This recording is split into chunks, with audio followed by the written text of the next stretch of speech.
All right. Welcome back.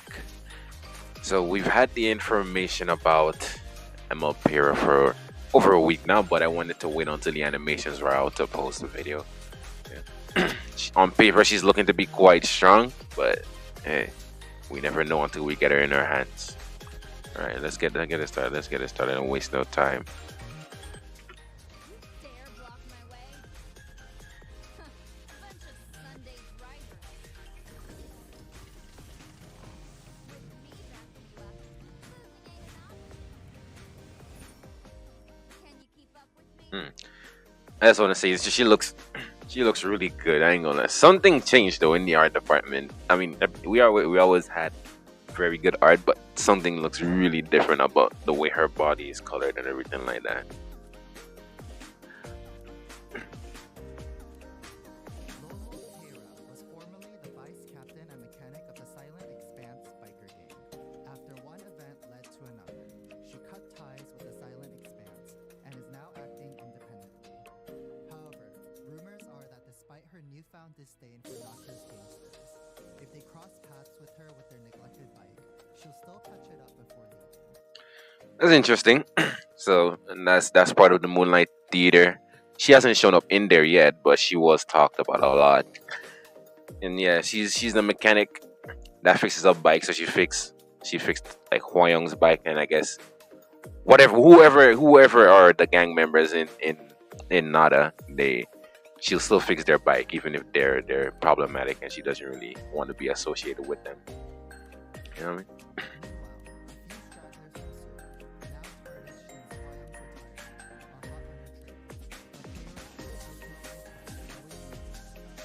Yeah, Emma, not Emma. Fire Ken for some reason is hunting her. He wants revenge. All right, this is where I take over, sir. Thank you very much for the introduction. All right.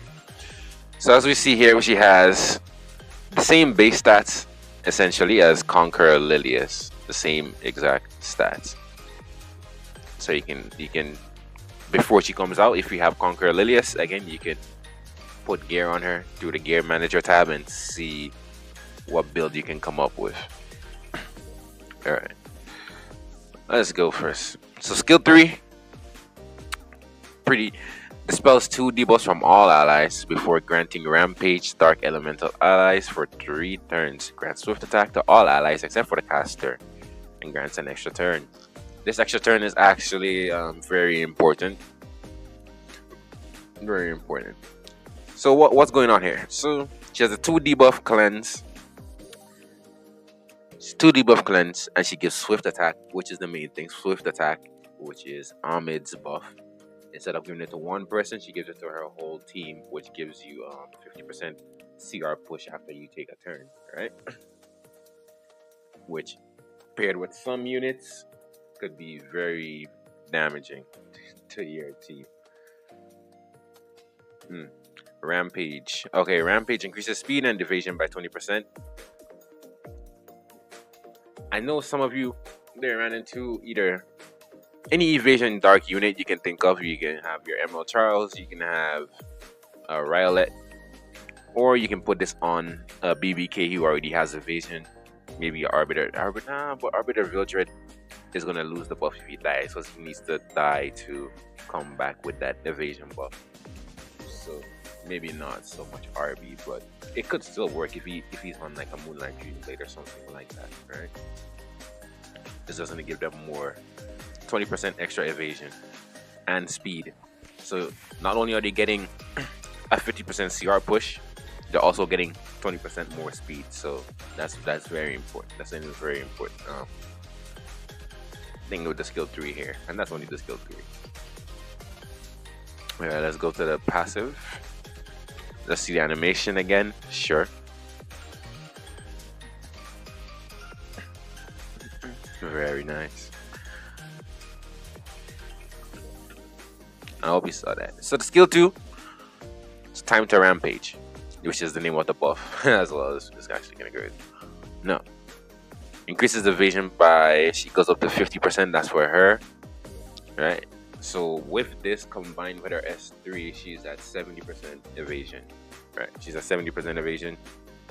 Which is, it's gonna be hard to hit her. Not gonna be impossible because it's only 70%, and now we have exposures to things like Flan, A Flan specifically, who has 100% evasion, right? Let's see how this goes. I start of the turn, increases attack by 20%. Okay, can stack up to 5 times, so it goes up to 100%. So she's gonna get, since her S3 has a extra turn built in, she's going to receive or 40% right there already. Okay, yeah.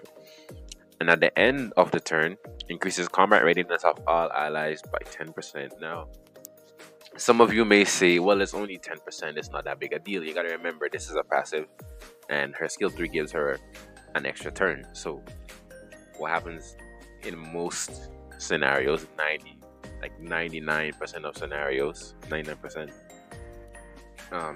she's gonna F3, right? Which is gonna give her team the swift attack and the speed increase and evasion. That's gonna push up a 10%. She's gonna get an extra turn from the S3, and then press her S1, which is gonna, at the end of that turn as well, going to is going to give her another 10% to her team of all allies. Alright.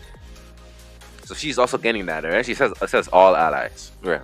So she's also gonna get, she herself is gonna get a 10%, but her whole team is gonna get a 20% on the start of the after her turn ends. Right? Alright. I don't know if they show any video for that. No. Okay. Skill 1. Attacks the enemy with a 75% chance to decrease defense for 1 turn. A successful attack, so if she goes into any evasion units, aka mainly A Flan, if she goes into evasion units, right? Successful attacks inflicts additional damage proportional to the caster's attack. And then we saw in her stats, as we saw in her stats, she does not have very high attack. So I don't know if it's gonna do a lot of damage or not. We might just have to build her like fast and more tanky with effectiveness, right? I'm actually on a toss up with that skill 3 as well, wondering if she can be used as like a turn 2 style of play as well, since she has that cleanse. And some of the theory craft builds include using Lia's artifact, which is limited artifact, Sweet Miracle, to put on her. So if she does somehow get control outside of being reset by something like a Knockwall or Lua, something like that resets skills. Besides those things, and silence, I believe, yeah. Silence doesn't work. The Sweet Miracle will turn the silence down. So yeah, pretty much. Besides turn reset, nothing's gonna really stop her too much, right? Nothing's really gonna stop her. So that's why I'm wondering if she can be used as turn 2. Outside of that, I don't know what else people are going to use on her. Alright, let's see. Soul Burn, consumed for 10 souls, attacks all enemies. So this is a AoE defense break on a Soul Burn. It doesn't ignore effect resistance. It's not 100% chance, so there's a lot of RNG involved in here. But whoever it lands on, it's unfortunate because remember, she's pushing up her team, and if she's pushing up her team, and if there's dark units on that team, namely something like BBK, she's going to push her team or BBK up, right, twice, and there's a defense break present on the field, so someone's gonna die, or BBK can just S1 because BBK's S1 already gives her CR. Right, and if she gets a kill, she gets more CR. Combine that with the swift attack, 50% CR. She's almost gonna be getting another turn. Right, it's not guaranteed that you'll always get that combo off, but it is a possibility. Another one is with this S1 defense breaking. Right, imagine she doesn't only push up dark units. So imagine something like A Flan, who is very meta right now. You skill 3. You give the A flan swift attack. All right. You give the A flan a swift attack.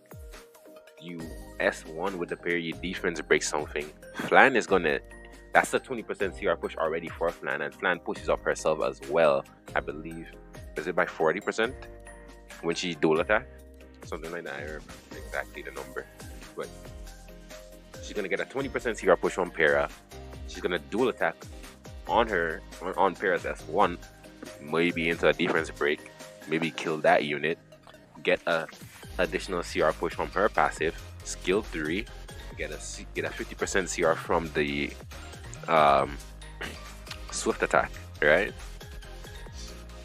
It could be problematic. We don't know how good it's actually going to play out in game, but I'm just giving you scenarios of what's possible. Okay. All right. Let's see the skill animation here. So she soul burns, hops on the bike, pops a wheelie, and she did 1162, 3000 on the tie win. She didn't land she didn't land anything on the tie win because he didn't proc his rage or anything. She cannot land on the politics because she doesn't strip. So this is actually very important for those of you who are doing Rift. Right? Immunity is going to be very important. You see that Politis was saved from getting defense broken, right? Hwa-Young is immune to debuffs. Flan has 100% evasion, so she's not going to land on Flan. A tie win, I don't know what happened there. It doesn't say resisted or anything, so I'm assuming what happened is she just missed the was it the 25%? She missed the 70% and lost the 25, right? So she didn't land anything. She did not land anything. All right. What's her lobby animation? She has like a toy bike. Yo, that's crazy. She has a toy bike. I guess that's for her practice on fixing bikes. Yeah. It's not bad. It's a good. It's a nice animation. January 30th. Yeah. So she's coming tonight.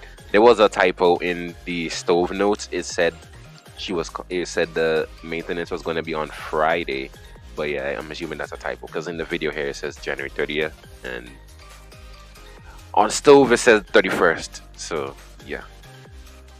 But let me know what you think about Peira. Do you think she's giga broken? Because one thing, the showcase didn't really do her. You know, I think it did her a little bit of a disservice just because of what she's playing with and what she's playing into. Like, yes, she has like these, like Tomoka is only getting that 20% evasion, right? She's like most of the time she's getting hit. Doesn't matter. She gets the speed buff and the swift attack, which is good. That's good. ML Charles, Closer Charles is benefiting the most from the evasion. Him and Hwa-Young. Well, if you look at the team they're going into, the person didn't do a good job of organizing a showcase for Hwa-Young, right, to make her look good, right? He's going into an immunity unit right there, right? She has immunity. There's no defense break gonna be there. A flan is 100% evasion. She's not hitting A flan, right? So she's not gonna land anything. And if you read her skill 1 says a successful attack does extra damage, right? So that's why you didn't see any extra damage on the A flan because it evades. Hwa-Young is immune to all debuffs, right? And even if she did land something on the A Tywin, she would proc his rage buff and make him ignore ER stun her whole team, right? So this whoever put the showcase together, they did not do Hwa-Young, you know, they did her a disservice. Just making that note. So even if she looks kind of bad in this showcase, if you think she doesn't look as strong as she is on paper, just know the person didn't do a good job here, right? And you can never trust these things. You can never trust the showcases until we get her in our hands. You know, if you remember a while back, people said Eufine wasn't good, you know, until we got her and we tested her. You know what I mean? People said, well, people saw Hwa before she came out. People said Hwa was busted, giga busted. Until we got her, then people said she was lackluster, and just they tested her a bit more. Now they said she's fine, right? So never really trust these showcases. Wait for more experienced players to get her in their hand and test her, right? So yeah, that's gonna be it. I hope you guys enjoyed this one. Peace out.